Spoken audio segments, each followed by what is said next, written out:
12장까지는 예루살렘 교회가 중심이 되어서 하나님의 일을 하는, 하나님의 일이란 바로 복음 전파이죠. 곧 예루살렘 교회와 관련되어서 복음이 전파되었는데, 이제 13장을 들어오면 그 중심이 안디옥 교회로 옮겨지는 것을 보게 됩니다. 이제 복음 전파의 전초 기지는 바로 안디옥 교회가 됩니다.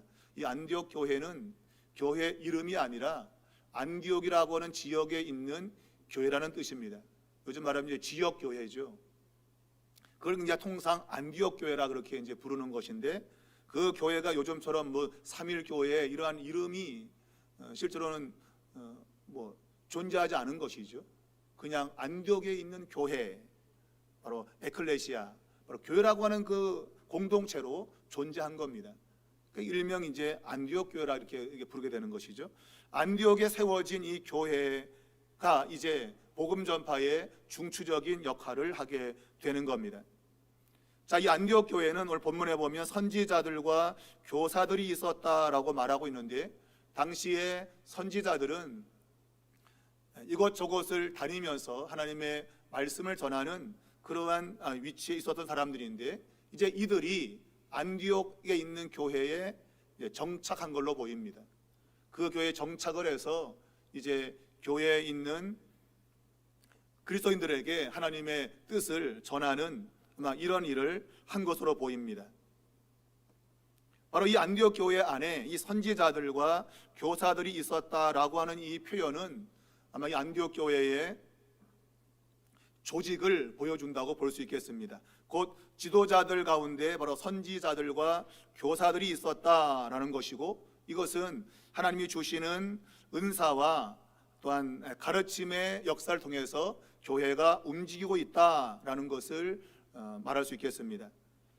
자, 이들 가운데 오늘 5명을 소개하고 있습니다. 이 5명은 아마 이 선지자라든지 아니면 교사로서의 기능을 함께 하는, 아니면 일부분을 하든 이 두 가지가 함께 사용되고 있는 그러한 인물들로 보입니다. 우리가 이 사도행전 14장 4절과 14절을 보면 이 바나바와 사울이 사도가 되었다, 그렇게 표현을 하고 있습니다. 바로 이러한 사도라고 하는 표현은 이 당시의 교회 안에서 아주 핵심적인 일들을 하는 사람들을 가리키는 용어가 됐어요. 원래 사도는 12사도를 가리키고 있죠. 그런데 그 12사도의 범위가 확장되어서 이제 바나바와 사울도 바로 사도로 그렇게 말을 하고 있습니다. 이 사도라고 하는 것의 뜻은 보내심을 받은 자, 아포스톨로스라는 그런 의미를 갖고 있고, 이거는 직접 하나님이 보냈다라는 의미를 강하게 가지고 있어요. 사람이 보낸 것이 아니라 하나님이 보냈다라고 하는 의미를 강하게 가지고 있는 겁니다. 그래서 고린도전서 12장 28절에도 바로 이 사도, 선지자, 교사라고 하는 그 직임이 이 고린도 교회 안에 있었다고 하는 것을 우리가 보게 되죠. 그러니까 하나님이 직접 세운 그러한 사람들이 교회에 있었다라는 것입니다. 사도행전 15장 27절과 32절을 보면 여기에 유다와 실라도 포함되어 있다고 성경은 밝히고 있습니다. 그러니까 12사도와는 조금 구별되지만 그래도 하나님이 직접 세우신 그러한 사역자로 이 성경이 지금 이야기를 하고 있는 것이죠. 자, 오늘 본문에는 이들이 성령의 지시를 따라서 선교사로 파송되는 그 내용을 소개하고 있습니다. 바로 그 선교사로의 파송은 일명 이제 1차 선교 여행이라고 하는 그런 명칭으로 우리에게 알려져 있습니다. 자, 1차 선교 여행을 떠나는 사람은 본문에 보니까 바나바와 사울, 이 두 사람을 따로 세웠다고 되어 있습니다. 이 두 사람이 이제 선교사로 파송이 되는 것이죠. 자, 이 안디옥 교회 안에는 아까 말한 5명의 사람이 있었는데, 바로 니게르 시므온과 또 구레네 사람 루기오, 그리고 이제 맨 처음에 바나바가 있죠, 그죠? 그리고 이제 니게르 사람 시므온, 구레네 사람 루기오, 그다음 헤롯의 젖동생 마나엔, 그리고 마지막 사울, 이렇게 5명을 소개하고 있습니다. 자, 이 사람들은 대부분 다 출신이 다 다른 사람입니다. 우리가 바나바는, 이 사람은 구브로가 그 출신이죠. 구브로 출신으로 이제 그의 별명이 이제 마치 이름처럼 된, 그래서 바나바는 그의 별명이죠. 그래서 위로자라는 뜻인데, 이 사람이 사람을 굉장히 잘 위로했던 것 같아요. 그 마음을 어루만지고 그들을 보살피는 일을 했던 그런 사람으로 보입니다. 그래서 마치 그의 이름처럼 바나바로 불려지게 된 것이죠. 그리고 니게르 시므온이라 되는데, 니게르는 이제 요즘 말로 말하면 흑인이라는 의미를 갖고 있어요. 아마 이 사람이 어디 출신인지는 정확히 알 수 없지만 아프리카 쪽에서 온 사람이 아닌가, 그런 생각을 하게 됩니다. 우리는 앞쪽에서 에디오피아 레시가 사도행전에 등장한 것을 보게 되는데, 이 아프리카 지역에 아마 복음이 전달되었고 그 사람들이 지금 안디옥 교회로 와서 주의 일을 하고 있는 이러한 모습인 것이죠. 니게르, 요즘 말하면 흑인입니다. 또한 이제 구레네 사람, 이 사람 역시도 그 이방 땅에서 있다가 온 사람으로 알려져 있고, 또 헤롯의 젖동생 마나엔, 이 사람은 권력을 가지고 있는 사람이죠. 헤롯과 친밀한 관계를 가지고 있는, 젖동생이라는 얘기는 마치 어릴 때 같은 젖을 먹고 자랄 만큼 친밀한 그러한 관계를 가지고 있는 그러한 의미가 되잖아요. 그래서 헤롯 왕과 친밀한 그러한 사이인 것을 말하고 있습니다. 동시에 이 마나이라는 이름의 뜻은 위로자라는 의미를 갖고 있는데, 그걸 보면 이 안디옥 교회의 특징을 볼 수 있는데 굉장히 위로가 많은 그런 교회로 보입니다. 위로자, 달리 말하면 이것은 성령을 의미하고 있죠. 성령을 우리는 위로자라 그러죠, 그죠? 위로의 성령. 그래서 우리가 보통 이제 파라클레토스라고 이제 말하고 있는데, 곁에서 부르는 자, 그러니까 곁에서 불러주는 거죠. 덕현아, 부르는 자, 불러서 그를 위로하는 것이죠. 그런 의미로서의 성령을 말하고 있습니다. 안디옥 교회는 이렇게 위로하는 그런 사람들이 많았고, 그래서 이 교회는 성령에 민감한 그런 교회였다는 겁니다. 여러분, 남을 비난하고 비판하는 것이 아니라 그가 설령 좀 못한다 할지라도 그를 위로하고 격려하는 것, 이것이 성령의 역사인 것입니다. 여러분, 남의 허물을 보려고 하지 마시고 그 사람의 연약한 점을 격려하고 위로하려고 하십시오. 그게 성령의 역사입니다. 우리는 그런 생각들을 잘 가지지 못하고 있고, 뭐 성령 충만 그러면 막 펄펄펄 뛰고 막 그냥 뭐 이상한 거 막 드러내는 거를 말하는데, 사도행전의 이 안디옥 교회는 성령이 충만한 교회예요. 성령이 충만한 얘기는 성령의 인도를 받는 교회라, 그런 얘기예요. 그래서 이 선교사 파송할 때에도 성령의 지시를 따라서 바나바와 사울을 세우게 되는 거죠. 성령이 지시한 겁니다. 그것은 성령에 민감한 사람들만이 반응할 수 있는 거예요. 곧 이 교회는 위로하는 사람이 많은 그런 교회였고, 그래서 성령에 민감하게 반응했던 그러한 교회임을 우리가 알게 되는 것이죠. 그리고 이제 마지막에 이제 사울이 이제 등장하죠. 이 사울은 사도행전 이제 많은 부분을 차지하는 하나님의 일꾼으로 등장하게 됩니다. 이제 그의 이름이 사울인데, 이제 우리가 오늘 본문에 나오겠지만 바울이라고 하는 사울을 이렇게 소개하고 있어요. 이제 그는 사울의 이름을 사용하지 않을 것이고 이제 바울이라고 하는 이름을 사용하게 됩니다. 그것은 이방 지역으로 가기 때문에 이방인의 이름이 더 좋은 거죠. 사울은 유대식 이름이고 바울은 헬라식 이름이에요. 이방의 이름이거든요. 그러니까 그런 이름을 사용해야 사람들이 가까이 할 수 있죠. 이질감을 느끼는 그런 이름을 갖고 있으면 잘 접근할 수 없죠.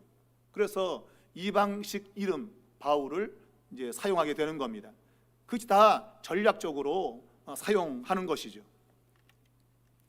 자, 오늘 안디옥 교회는 성령께서 바나바와 사울에게 특별한 사명을 부여한다고 하는 것을 알게 되었고, 그래서 기도하며 그들을 선교사로 파송하게 됩니다. 자, 여기도 본문에는 성령이 이르셨다라고 되어 있어요. 성령이 이르셨다. 그리고 뒤에 보게 되면 성령 달라붙어 떨어지질 않니. 성령의 보내심을 받아라고 되어 있죠. 4절에 성령의 보내심을 받아.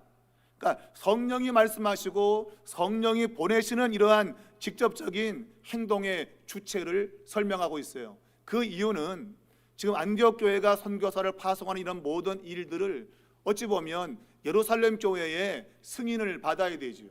그 교회의 모체가 되는 곳으로부터 승인을 받아야만이 되는 거예요. 그런데 그 일을 지금 예루살렘 교회에 승인받지 않고 지금 이 일을 행하고 있어요. 그렇다면 근거가 뭐냐? 왜 이 사람들을 이방의 선교사로 보내는 것인가? 다른 이유가 없다. 성령이 말씀하신 거다. 성령이 보내시는 거다라는 것이죠. 그러니까 성령이 직접적으로 이 일에 개입했다고 하는 것을 오늘 성경은 이야기하고 있는 것이죠. 사람의 승인도 물론 필요하지만 성령이 직접적으로 개입해서 이제 이방에게 복음을 전하는 이 일을 직접 진두지휘하고 있음을 이제 성경이 밝히고 있는 겁니다. 자, 이러한 일을 행함에 있어서 성경은 중요한 세 가지를 말하고 있는데, 그건 금식과 기도와 안수라고 하는 이 3단계를 이야기하고 있습니다. 나누어지기는 3단계지만 핵심은 뭐겠어요? 기도죠. 기도. 하나님의 일은 기도 없이는 이룰 수 없는 겁니다.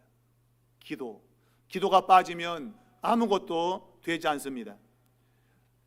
금식, 이것은 기도의 추가적인 상황입니다. 기도하는데 특별히 금식하며 기도하는 것이죠.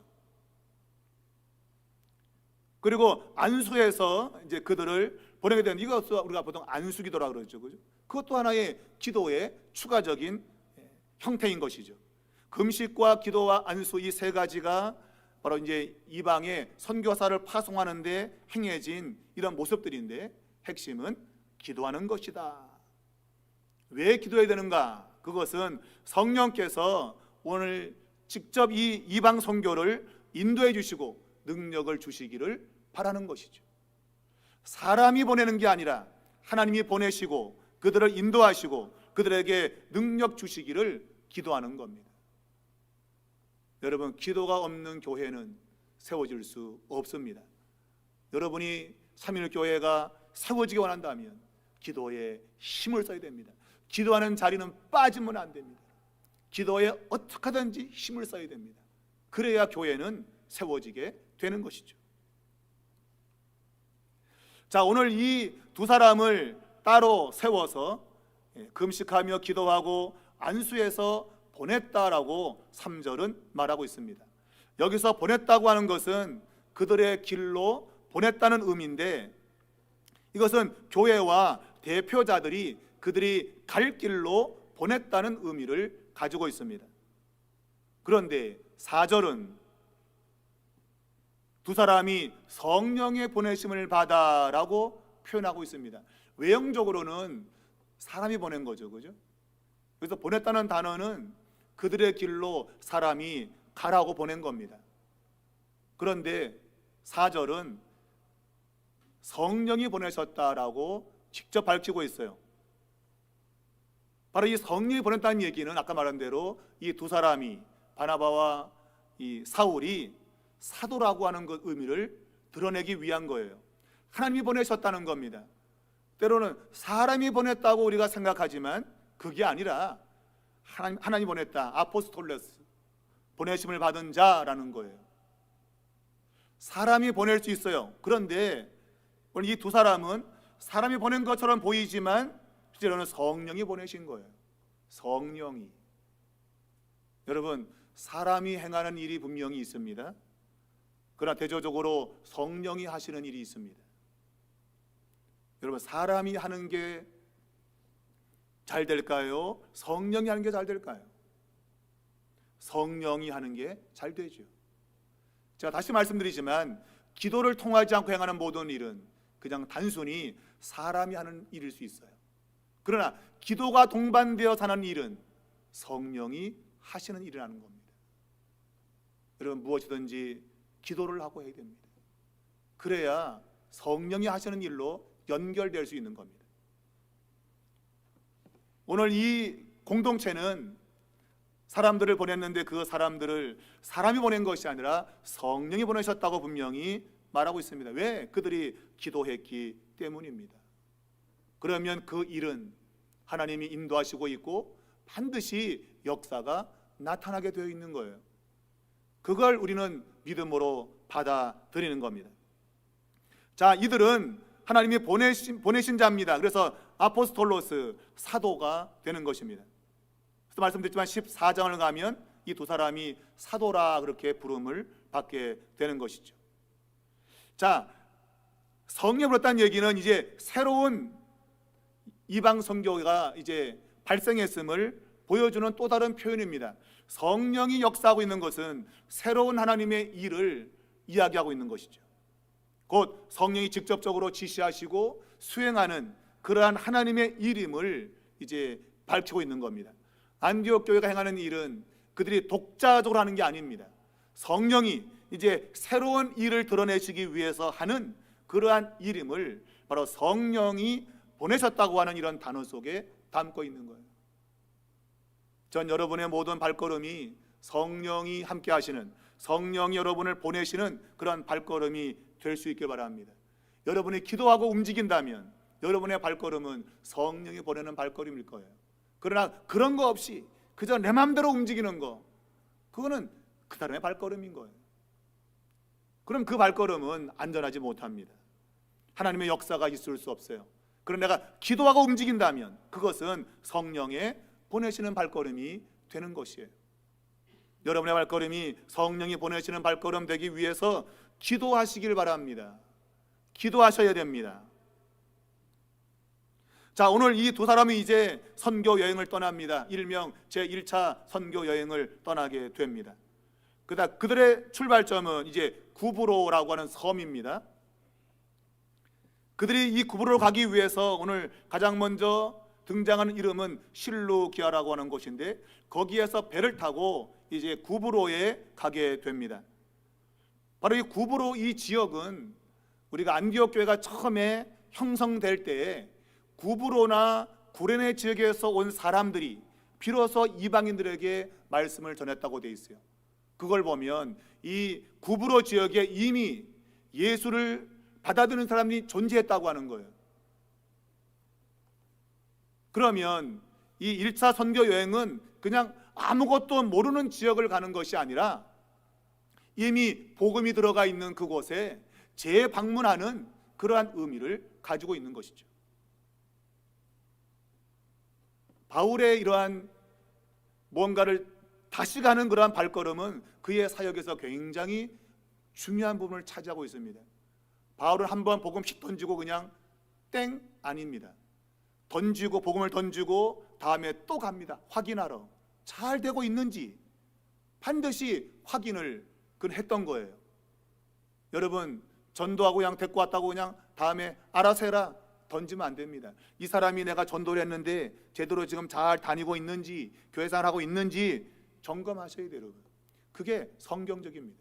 그게 바울의 전도 전략이었던 거예요. 자, 이 구브로에 갔는데 거기 보니까 살라미라고 되어 있습니다. 이 살라미는 구브로의 수도였습니다. 바로 이곳은 항구였는데 아주 유대인들이 많이 살고 있는 그런 지역입니다. 이 구브로 이 지역 자체가 유대인이 많이 살고 있어요. 주한 110년경에 보면 어떤 책에 보게 되면 그때 유대인들이 이방인을 23만 명 죽였다고 하는 그런 기록이 있습니다. 그러니까 유대인들이 그 섬에 굉장히 많았다는 거예요. 그러니까 이방 사람들을 23만 명이나 죽였죠. 뭐 때문에 죽였는지 몰라요. 그런데 23만 명을 죽였다는 얘기는 그만큼 유대인들이 많았다는 거예요, 그 땅에. 그래서 아마 이 바울은 그의 선교 전략대로 회당에서 가서 말씀을 전하는 그런 일로 아마 구브로 지역을 아마 선택한 걸로 보입니다. 이미 그곳에 복음을 듣는 사람들이 미리 있고, 그리고 유대인들이 많으니 거기 가서 복음을 전하는 전략을 세웠던 것이죠. 자, 회당에서 말씀을 전하는 것은 바울의 선교 전략의 중요한 부분을 차지하고 있습니다. 사도 바울 로마서 1장 16절에 복음을 전할 때 먼저는 유대인에게요, 다음은 헬라인에게라, 이런 표현을 쓰고 있는데, 그는 유대인 회당을 기점으로 복음을 전하는 선교 전략을 택했던 것이죠. 자, 이 살라미를 지나서 이제 온 섬 가운데로 지나 바보에 이르렀다고 되어 있습니다. 살라미를 지나서 여러 섬을 지나 바보에 이르렀다고 되어 있습니다. 그냥 섬을 그냥 통과했다, 뭐 그런 의미보다도 다 그 지역을 거쳐오면서 복음을 전했다, 그러한 의미가 있는 것이죠. 살라미를 지나서 이제 어떤 한 일이 벌어지는 중요한 장소에 도착했는데, 바보라고 하는 도시입니다. 바로 이 바보는 살라미가 처음에는 수도였는데 이제 그것이 어떤 일로 폐쇄가 되었어요. 그리고 그것을 대체한 것이 바로 바보라고 하는 곳입니다. 우리말로 바보라고 하니까 그냥 바보같이 들리는데, 그냥 이름이 바보인 거예요. 그렇게 이제 지은 것이죠. 자, 이 바보로 이제 선교 여행을 갈 때 오늘 성경은 마가 요한을 수행원으로 두었다라고 말하고 있습니다. 제1차 선교 여행 때 마가 요한을 수행원으로 대동한 것이죠. 자, 이 마가 요한은 예루살렘 교회에서 영향력을 끼쳤던 사람입니다. 그의 어머니 마리아는 교회 공동체에 많은 그런 물질적인 도움을 주었던 그러한 여인이기도 하지요. 근데 여기서 사용되고 있는 수행이라고 하는 이 단어는 단순히 물질적 후원만 아니고 복음을 전하는 데 필요한 그런 모든 것들을 같이 했다는 의미를 갖고 있어요. 말하자면 복음을 전파하고 가르치는 일에도 함께 기여했다라는 의미를 가지고 있습니다. 곧 마가 요한이 젊은 사람인데 그 이 젊은 사람도 복음을 전하고 가르치는 일에 협력했다고 하는 겁니다. 어찌되었든 이 젊은 수행원을 데리고 이제 제1차 선교 여행을 떠났는데 이제 바보에 도착을 했습니다. 이 바보라는 이 지역은 굉장히 중요한 곳인데, 왜냐하면 총독이 거주하고 있었다고 하는 거예요. 거기에 총독이 거주하고 있었어요. 총독이라 하면 로마에서 임명한 아주 권력자가 있는 곳입니다. 그러므로 그 지역은 굉장히 중요한 지역이죠. 총독이 거주하는 지역이면 굉장히 중요한 지역입니다. 자, 이 총독의 이름을 오늘 서기오 바울이다라고 말하고 있습니다. 자, 서기오 바울, 이제 우리 영어로 보게 되면 이제 세르기오 파울루스라고 하는 그렇게 읽혀지게 되죠. 우리말로 서기오 바울 그러는데 잘못하면 서기관 바울 뭐 이런 걸로 해석하는데 서기오는 이름입니다. 그러니까 세르기오라고 하는 그러한 이름을 가지고 있는 사람이에요. 자, 이 사람이 다스리고 있는 그 지역에 도착한 겁니다. 도착했더니 오늘 이 사람 곁에 오늘 한 사람이 있었는데 마술사라고 소개하고 있어요. 이 마술사 이름은 바예수고 그 아래 보면 엘루마라 이렇게 표현되어 있습니다. 총독 옆에서 같이 권력을 행하는 그러한 마술사가 있었습니다. 자, 이 마술사의 이름이 두 가지로 나오고 있는데 바예수 그리고 엘루마. 바예수는 유대식 이름입니다. 그리고 엘루마는 말하자면 이제 이방식 이름이죠. 이 두 가지가 그에게 있다고 하는 것은 이 사람이 유대교와 그리고 이교도 사이에서 왔다리 갔다리 그 경계선에 서 있는 그러한 입장을 표현하고 있습니다. 이게 유대교도 아니고 이교도도 아니고 중간에 서 있는 어정쩡한 그러한 신분을 표현하고 있어요. 자, 이 사람이 총독과 함께 있다는 겁니다. 총독은 마술사의 그런 신령한 힘을 아마 이용해서 자기의 그러한 통치력을 발휘하려 했을 것이고, 또한 이 마술사인 바 예수는 총독의 힘을 빌어서 자기의 권력을 도모했겠죠. 상생의 그러한 원리가 이 두 사람에게 작동하고 있었던 겁니다. 자, 이 마술사의 이름을 바 예수라고 말하고 있습니다. 바 예수는 바자가 붙으면 이것은 아들이라는 뜻입니다. 바 디메오 그러면 디메오의 아들, 바자가 붙으면 다 아들이라는 의미를 갖고 있어요. 그래서 의미는 뭐예요? 바 예수, 예수의 아들이죠. 그러니까 이 사람이 예수의 아들 말하면 신령한 존재로 알려져 있는 사람의 아들이라고는 의미를 가지고 있을 만큼 사람들에게 막대한 영향력을 끼치고 있었다고 하는 것을 그 이름에서 우리가 알 수 있는 겁니다. 자, 근데 엘루마라고 하는 이 이름은 오늘 마술사라 그렇게 되어 있죠. 마술을 하는 사람, 마술사. 그런데 오늘 성경은 이 사람을 표현하기를 이 사람은 마술사이면서 거짓 선지자며 유대인이다 이렇게 표현하고 있습니다. 누가의 기록에 의하면 이 마술사나 아니면 또 유대인 또 거짓 선지자는 굉장히 부정적인 용어로 사용되고 있습니다. 누가가 굉장히 싫어하는 그러한 용어들입니다. 곧 이 사람은 바 예수 그 이름과 전혀 다른 방식으로 살았던 그러한 사람이라고 하는 거예요. 이름은 좋은데 바 예수, 근데 전혀 삶은 다른 삶, 그러한 사람이 바로 이 마술사였던 것이죠. 자, 이 마술사는 이 총독이 바나바와 사울의 그 말을 듣는 것을 듣지 못하게 막았다고 돼 있어요. 오늘 이 총독 서기오 바울은 지혜로운 사람이다라고 오늘 표현하고 있는데, 왜 지혜로운가 하면 이제 나중에 12절에 나오지만 자기가 눈으로 목격한 것을 그대로 보고 믿었다는 거예요. 그것이 이제 그의 지혜로움을 말하고 있는데, 더 지혜로운 것은 바울과 사울이 전하는 복음을 듣기를 원했다고 하는 거예요. 듣기를 원했다. 7절에 보면 말씀을 듣고자 하더라 그랬습니다. 말씀을 듣고자 하더라. 우리말로는 그냥 듣고자 했다고 되어 있지만 이게 헬라어 원어적으로는 에피제테로라는 단어인데 이것은 추구하다, 애쓰다는 겁니다.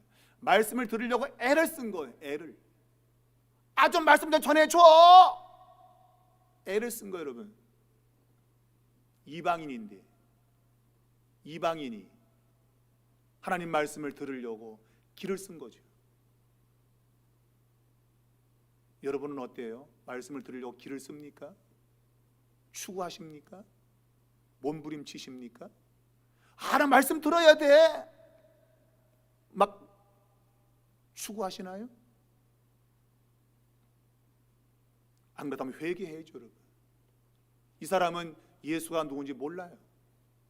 모르는데 말씀 한번 듣고 저 말씀 들어야 된다 내가. 그리고 바울과 사울에게 말씀 좀 들려줘 하면서 막 그냥 애를 썼다는 거 아니에요? 이런 말씀이 우리의 마음에 부딪혀오면 회개할 바가 있는 것이죠. 우린 그렇게 말씀을 듣고자 애쓰지 않아요. 저도 제가 처음 청년 때 정말 예수를 만나고 나서는 어디든지 말씀드리고 쫓아갔어요. 거리 상관없이 누가 정말 은혜로 말씀 전한다면 거기 쫓아가가지고 말씀을 들었어요. 여러분 다 그랬죠, 그죠? 그런 경험이 있죠. 그게 주를 만난 사람들의 모습이에요, 여러분. 주님 만나게 되면 그 말씀을 듣고 싶어 안달복달하는 거예요, 여러분. 듣고 싶어가지고. 그러한 경험이 저에게도 있었단 말이에요. 오늘 이 서기오 바울은 하나님 말씀 한번 들었는데 그걸 듣고 또 듣고 싶어 하는 거예요. 들려주라 하면서 애를 썼다고 하는 거예요. 동시에 마술사가 바로 이 바 예수 엘루마가 서기오 바울이 그 말씀을 듣지 못하게 했다고 되어 있어요. 총독으로 믿지 못하게 힘쓰니. 여러분, 얘도 힘써. 못 듣게 하려고. 여러분, 똑같은 단어예요. 제테오로 한 단어예요. 제테오, 힘쓰는 단어인데 똑같이 사용되고 있어요. 여러분, 이 마술사는 하나님 말씀을 듣지 못하게 그냥 애를 쓰는 거예요. 어떻게 하든지 못 듣게 하려고. 근데 이 서기오 바울은 어떻게든 들어야겠다. 여러분, 누가 이기겠어요? 누가 이겨요? 서기오 바울이 이기죠. 여러분, 왜냐하면 똑같은 제테오라는 단어가 붙어 있는데 이 서기오 바울에게는 에피제테스라는 단어예요. 똑같은 제테오인데 앞에 하나 더 붙었어. 에피. 이게 뭔가 하면 우리가 전치사로 무엇 위에라는 뜻이에요. 무엇 위에, 아니면 up, over 그런 뜻이에요, 영어로. 그러니까 제테오는 제테오인데 힘쓰는 건데 더 위에 힘쓰는 거예요. 더 힘쓴 거, 더 힘쓴 거. 그러니까 이 마술사가 방해하는 것 이상으로 힘을 쓴 거예요. 이상으로 더 힘을 쓴 거예요. 그러니까 이게 이기죠. 여러분, 흰개하고 검은개가 싸우면 누가 이겨요? 흰개하고 검은개가 싸우면 누가 이겨요? 어떤 사람은 검은개가 이긴대. 흰개하고 검은개가 싸우면 여러분, 힘센 개가 이기는 거예요. 여러분, 힘센 개가 이겨요. 힘센 개가. 누가 힘을 더 많이 쓰느냐가 이긴단 말이에요. 여러분, 오늘 이 서기오 바울은 이 마술사 바예수 엘루머가 지금 듣지 못하게 한 것보다도 더 강도 있게 듣고자 했던 거예요. 그러니 이 사람이 이기는 거예요. 여러분, 오늘 어둠의 권세가 우리가 신앙생활 못하게 방해하죠. 그죠? 기도하지 못하게, 말씀 듣지 못하게 여러 가지 환경적으로 막 방해합니다. 그러나 우리가 그것보다 더 힘쓰면 이기는 거죠. 여러분, 이기는 겁니다. 근데 우리가 그렇게 힘을 안 쓴단 말이에요. 에이, 어쩔 수 없네. 뭐가 어쩔 수 없어? 어쩔 수 없긴. 여러분, 그걸 이겨내야죠. 방해해도 물리쳐야죠. 여러분, 그리고 예배가 내 일생의 우선순위가 되고, 이건 절대 양 못한다. 그리고 말씀을 들으러 가야죠. 여러분, 그러면 이기는데, 에이, 뭐 오늘만 말씀 듣는 날이냐? 우리가 뒤에 가면 이제 사도행전 보면 나오죠. 지금은 바쁘니 다음에 듣자. 다음이 있나요? 그 사람은 그걸로 끝인 거예요. 다음이 없어요. 그럼 멸망했죠. 다음에 듣자. 다음은 없어요. 여러분, 오늘 내가 결단하고 오늘 내가 열심을 내고 말씀을 들어야 사는 거예요. 바로 이 서기오 바울은 마술사보다도 더 강력하게 힘을 썼어요. 그래서 오늘 그는 그가 눈으로 보게 되었고, 그리고 믿게 된 겁니다. 그리고 주님의 가르침에 놀라워했다는 겁니다. 그런 경험이 나타나는 거예요. 여러분, 대충 그러면 뭐가 있다? 천만의 말씀입니다. 천만의 말씀입니다. 많은 사람들이 그렇게 하다 보면 되겠지? 천만의 말씀입니다. 여러분, 여기서 힘쓴다고 하는 이 용어가 히브리서 11장 14절에는 구약의 성도들이 하늘 본향을 찾았다고 되어 있어요. 거기에 사용된 단어입니다. 하늘에 있는 본향을 그들이 힘써 찾은 거예요. 구약의 성도들이. 또 히브리서 13장 14절에는 우리 기독교인들이 영구한 도성을 찾았다. 영구한 도성, 영원히 있는 도성. 이 땅에 있는 34평, 50평 아파트 말고 영원히 있는 도성을 찾았다는 거예요. 힘써 찾았다는 거예요. 그 도성을. 오늘 우리가 대충 예수 믿는 거, 여러분, 안 됩니다. 제가 가끔 강조하지만 주기철 목사님, 주기철, 기독교를 철저히 믿자. 대충 믿는 게 아니라 철저히 믿어야 된다. 철저히. 그래야 믿음을 지키고 승리할 수 있는 것이죠. 여러분, 여러분에게 그러한 정신, 그러한 마음, 그러한 생각이 있기를 바랍니다. 오늘 어둠의 세력들이 나를 도전해 와도 나는 더 힘을 써서 이겨내겠다. 그런 마음을 가질 수 있기를 바랍니다. 오늘 이 총독이 서기오 바울이라고 되어 있습니다. 오늘 복음을 전하는 이 사울이 바울 아닙니까? 동일한 이름을 갖고 있습니다. 똑같은 바울의 이름을 오늘 제1차 선교 여행에서 보여주고 있고, 바로 그가 예수를 믿게 된 것은 앞으로 이 바울이 사역하는 복음 전파가 하나님의 역사가 나타날 것을 이 첫 번째 이 사건 속에서 오늘 누가는 기록하고 있는 거예요. 바울이 바울을 만나서 복음을 전해가지고 그 사람이 예수를 믿게 되었다. 앞으로도 이러한 역사는 계속 일어날 거는 겁니다. 바울이 바울을 만난 거예요. 오늘 여러분의 인생에도 내가 오늘 믿음으로 사는 이 순간의 행동은 내 앞의 미래를 결정한다고 보셔야지, 오늘이었는데 내일은 안 될 거야? 그런 게 없단 말이에요.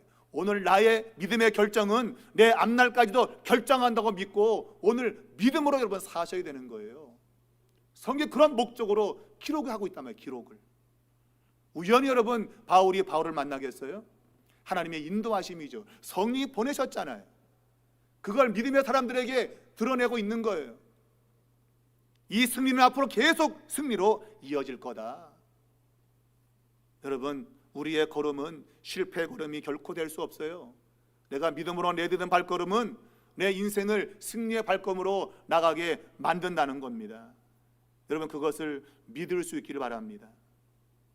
자, 오늘 본문에 보면 이 바예수, 예수의 아들이라고 이름진 이 사람을 가리켜서 오늘 바울이 9절에 보니까 사울이 성령이 충만하여 그를 주목하고 이르되 모든 거짓과 악행이 가득한 자요 마귀의 자식이다. 이름은 예수의 자식인데 행동은 마귀의 자식인 거죠. 오늘 교회를 다니면서 성도라는 이름이 있고 직분을 가지고 있는데 행동은 꼭 그냥 그지같이 하는 사람이 있단 말이에요. 그지같이 믿지 않는 것보다 더 못하게 사는 사람들. 이름만 성도는 뭐예요, 여러분? 이름만 직분만 있으면 뭐하냐 말이에요. 마귀의 자식이 될 수 있는 건 마귀의 자식이. 여러분, 이름답게 살아야죠. 여러분, 이름답게. 성도라고 하면 정말 거룩히 구별되게 살아야죠. 믿잖아요. 똑같이 욕심 부리고 살고 그저 다투고 살고 그러면 되겠냐 말입니다, 여러분. 오늘 이름답게 바예수, 예수의 아들로 사는 그러한 우리 모두가 될 수 있길 바랍니다. 오늘 이 바예수에 대해서 오늘 성경이 뭐라고 말하고 있습니까? 모든 거짓과 악행이 가득한 자요. 이 가득하다고 하는 걸 충만하다는 단어인데 바로 그 9절에 보면 바울이라고 하는 사울이 성령이 충만하여 그랬어요. 오늘 이 사울은 성령이 충만했대요. 이 충만한 단어와 그 아래 10절에 거짓과 악행이 가득하다 같은 단어입니다. 충만하다, 가득하다 같은 말이에요. 한 사람은 성령이 충만한데 한 사람은 이름과 다르게 거짓과 악행이 충만한 거예요. 여러분, 오늘 우리가 이야기하면 성령이 충만해야지 거짓과 악행이 충만하면 되겠습니까, 여러분? 안 되는 것이죠. 자, 이 거짓과 악행으로 되어 있는데 우리가 악행 그러면 아주 나쁜 걸 말하죠. 나쁘게 행동하는 걸 아니에요. 성경이 악행이라고 하는 건 뭔가 하면 무분별하게 사는 거, 분별하지 않고 막 사는 거, 그걸 성경은 악행이라 그래요, 여러분. 분별하고 야 이건 내가 해야 될 거냐 말아야 될 거냐 분별하고 살아야 되는데 분별하지 않고 막 사는 거, 그걸 성경은 악행이라 그래요. 여러분, 성경 우리에게 말하지 않습니까? 때가 악하니 성령의 충만을 받으라. 때가 악하다, 성령의 충만을 받으라. 그건 뭐예요? 때를 분별하며 살라는 거예요. 분별처럼 막 살면 그게 악행에 그냥 섞여 사는 거죠, 여러분. 때가 악한다. 이 때는 분별 없이 막 살라는 거 우리를 유혹하고 있어요. 막 살아 그냥 네 멋대로. 아니죠. 우리 분별해야 돼요. 어떻게 살아야 될지 분별하며 살아야 돼요. 그게 오늘 여기서 말하고 있는 악행이에요. 여러분, 뭔가 말하려고 할 때, 행동하려고 할 때 분별하고 하십시오. 해야 되나 말아야 되나 이 말을, 가야 되나 말아야 되나 저기를 분별하시고 사셔야 돼요. 그런 사람이 성령은 충만을 가는 겁니다. 오직 성령의 충만을 받으라. 때가 악하다. 이 말은 분별 없이 살지 말라 그 얘기예요, 여러분. 분별하십시오. 내가 어디에 있어야 되는지 분별하며 살 수 있기를 바랍니다. 자, 이 거짓과 악행이 가득한 자, 그리고 모든 의의 원수고 주의 바른 길을 굽게 하는 자. 자, 이에게 나타난 결과가 뭡니까? 주님의 손이 너 위에 있어서 너가 맹인이 되어 얼마 동안 해를 보지 못할 거다 그랬습니다. 주의 손이 너 위에 있어. 이것은 하나님의 심판의 구절입니다. 주의 손이 너 위에 있다.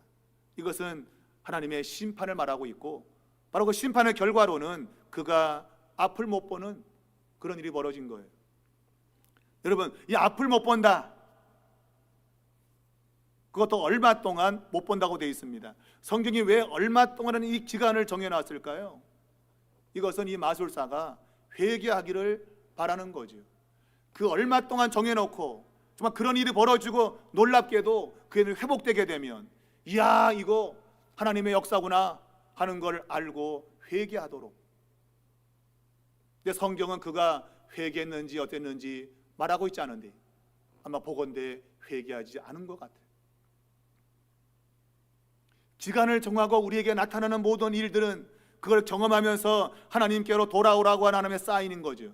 근데 어떤 사람은 그렇게 진탕 터지고도 돌아가지 않은 사람이 있어요. 우연이겠지. 뭐가 우연입니까, 여러분? 우연이 아닙니다.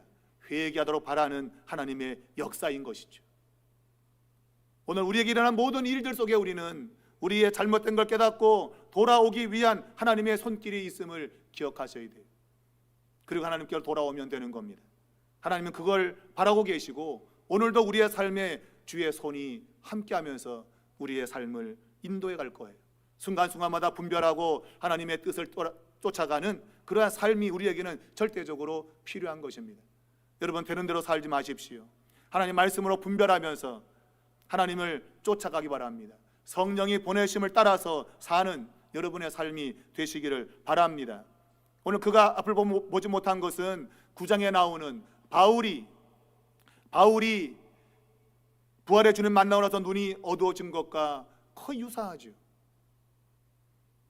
그러나 사울은 부활의 주님을 만난 그 사건을 통해서 그는 복음의 일꾼이 되었습니다. 그런데 이 마술사는 어찌 되는지 그 앞날을 말하고 있지 않아요. 그러면 아마 그는 회개하지 않았다고 하는 의미가 강할 거예요.